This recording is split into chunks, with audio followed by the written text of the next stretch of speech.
Allez, tout de suite, on ne change pas les habitudes, c'est la chronique émotion avec Jérôme Goulon et merci à Christophe Barbier.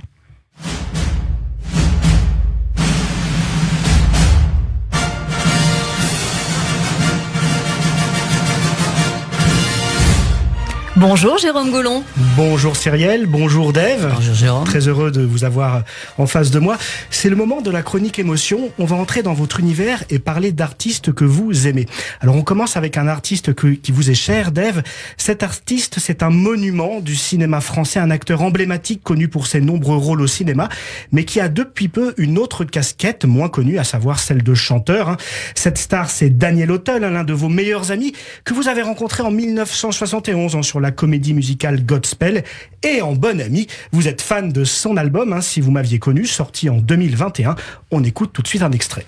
Si vous m'aviez connu dans ce fringant costume, quand je fondais de l'or pour en faire des plumes, si vous m'aviez connu quand j'étais matador. Alors Daniel Auteuil en musique, ça peut surprendre, on le disait tout à l'heure, en coulisses, en France, on met les artistes dans des cases, et pourtant c'est bien lui, puisqu'il a sorti un album l'année dernière qui réunit des chansons avec des textes de grands poètes sur une musique de Gaëtan Roussel. La chanson est Daniel Auteuil, une vieille histoire d'amour longtemps restée platonique. Daniel Auteuil a en effet passé son enfance dans les couloirs de l'opéra d'Alger, puis celui d'Avignon. Ses deux parents étaient chanteurs d'opéra et lui ont inculqué très tôt l'art de la chanson. Oui, mais voilà, sa carrière au cinéma l'a très tôt éloigné de la musique. Après 50 ans de carrière au cinéma, 50 ans, un chiffre qui vous parle, et une passion pour la chanson enfuie et non consommée, l'acteur a donc voulu renouer avec ses premières amours. Il s'est mis à la guitare il y a 4 ans en répétant dans les loges ou dans les caravanes pendant ses tournées.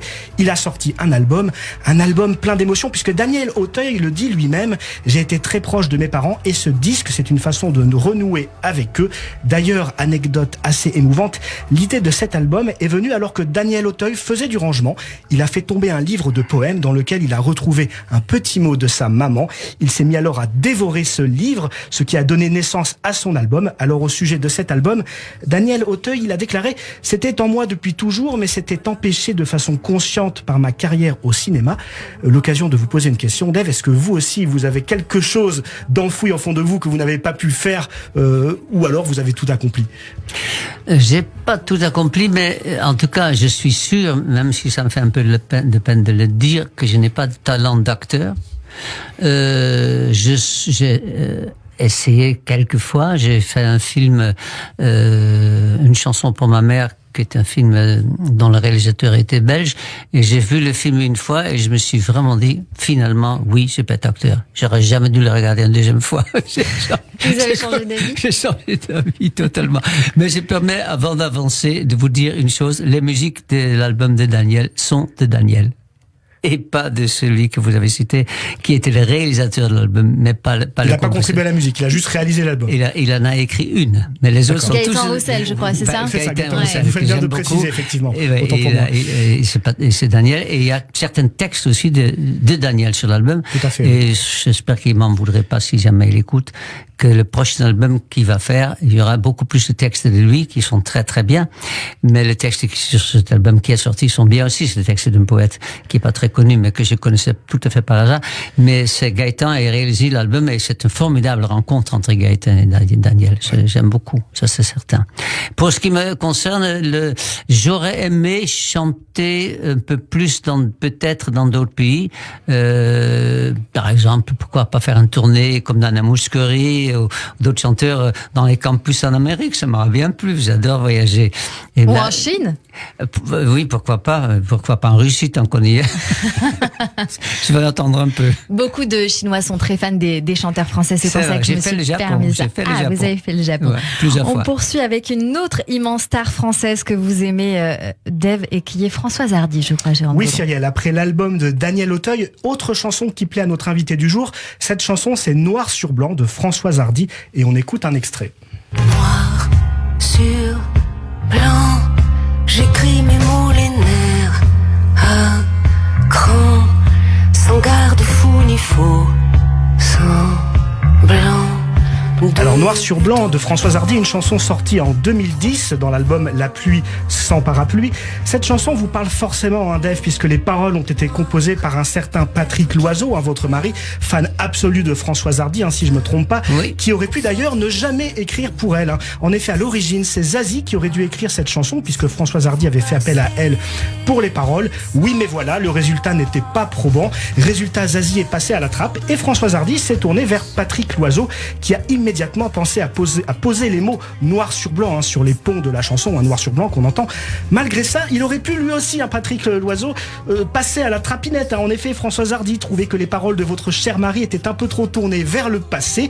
Elle les a donc un peu remaniées pour que les textes soient davantage axés sur le présent et l'avenir. En tout cas, cette chanson et cet album ont rencontré un franc succès puisque l'album a été certifié disque d'or assez rapidement. Alors Françoise Hardy, je voudrais m'y attarder quelques secondes. Une artiste qui mène aujourd'hui une terrible lutte puisqu'elle est atteinte d'un cancer du larynx et qu'elle a perdu sa voix.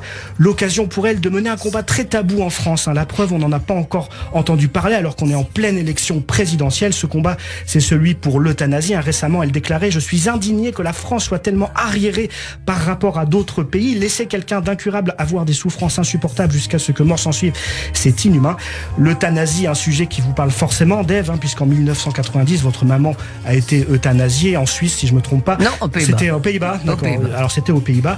Et vous avez même écrit une chanson pour elle, Un dernier regard, qui parle de ce terrible moment. L'euthanasie, un sujet très lourd, toujours un peu tabou, comme je le disais. Et vous-même, Dave, je crois que vous avez un peu évolué sur le sujet. C'était, comment pourrais-je dire,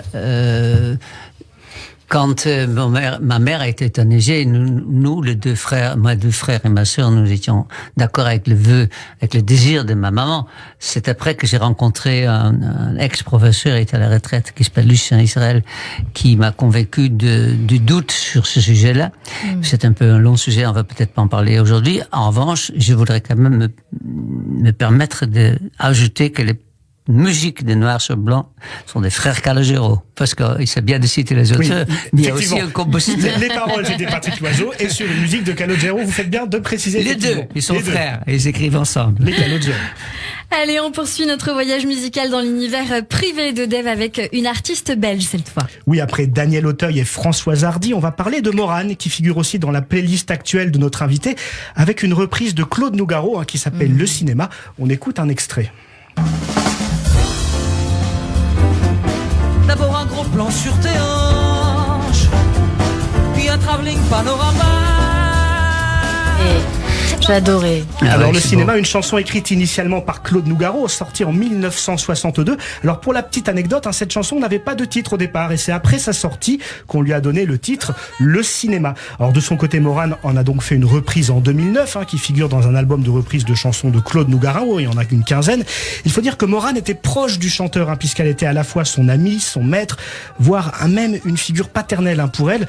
En 2009, Claude Nougaro aurait eu 80 ans. Morane a donc voulu rendre un hommage à celui qui l'a accompagné durant tant d'années. Morane, elle avait un point commun avec vous, Dave. Sa mère était pianiste, elle a donc initié à la musique. Vous-même, Dave, vous avez vous aussi appris la musique, notamment avec votre maman, qui vous a elle aussi enseigné le piano, entre autres. Alors Morane, on le rappelle malheureusement, disparu il y a 4 ans, en 2018, à seulement 57 ans, victime d'une terrible chute à son domicile. Difficile de ne pas faire le rapprochement avec vous, Dave. Cyrielle, vous en parlez en début d'émission, puisque vous avez, vous aussi, début 2022, été victime d'une chute à votre domicile. Le destin s'est montré plus qu'aimant puisque vous êtes revenu à la vie et que ça nous offre le plaisir de vous voir en face de nous aujourd'hui. La preuve qu'il faut profiter de la vie. Morane avait d'ailleurs une très belle phrase à ce sujet puisqu'elle disait « Je me dis que la vie est lumineuse et qu'on a la chance d'avoir plusieurs vies dans une vie. » Je voudrais juste revenir sur un mot en français qui me gêne, c'est le mot disparu. Oui. Parce qu'elle n'a pas disparu. On vient de parler d'elle. Elle est toujours là. Elle est morte. Mais elle n'a pas disparu. Et c'est pas que les artistes qui ne disparaissent pas. Tant que vous parlez de la personne que vous aimez, votre mère et autres, ils n'ont pas disparu. Ils sont toujours là. Et c'est un rare mot français qui me gêne. Parce qu'on entend beaucoup un tel ou tel a disparu. Mais non, il n'est plus là, mais il n'est pas disparu puisque vous parlez d'elle. On parle d'elle, on écoute encore ses chansons. Donc... Et donc Morane n'a pas disparu, elle est là et je l'ai su lui. Et elle vivra toujours puisqu'on l'aime énormément. Une question, vous aussi, Dave, est-ce que vous avez eu l'impression d'avoir plusieurs vies ? Non, enfin, c'est possible que j'ai plusieurs vies, mais je m'en souviens que la mienne. Et encore de moins en moins. Je me souviens très bien de l'école primaire, après ça devient un peu flou. On va parler de lecture, si vous le voulez bien, maintenant avec vous, Jérôme. Une lecture qu'adore Dave. Oui, il y a une lecture que vous aimez, c'est L'essentiel et rien d'autre, du japonais Fumio Sasaki, sorti en 2017. Un best-seller international, a vendu à plus de 250 000 exemplaires et consacré au minimalisme à la japonaise. Le minimalisme, recette pour être heureux, sans doute votre philosophie de vie, Dave, puisque vous nous conseillez ce livre, en tout cas vous le lisez.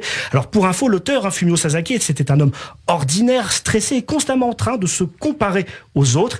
Et puis un jour, il décide de changer de vie en disant adieu à tout ce qui n'est pas indispensable, tout ce qui n'est pas essentiel. Alors les effets sont immédiats puisqu'il il retrouve une vraie liberté et un profond sentiment de gratitude envers la vie et ses proches, une notion qu'il avait un peu perdue. Alors l'auteur a appliqué ce principe au pied de la lettre, puisqu'il vit dans un appartement de quelques mètres carrés dépouillé de tout.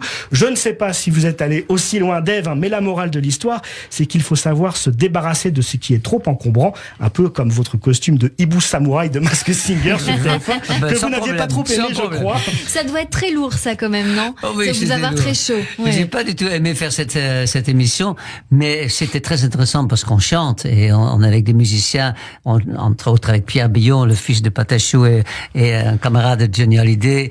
C'est une émission formidable. Mais moi, dans l'émission, la seule chose qu'on peut pas faire, c'est parler. Et vous l'avez remarqué, j'adore parler. Ah, c'est pour ça que vous n'avez pas aimé faire cette émission. Exactement.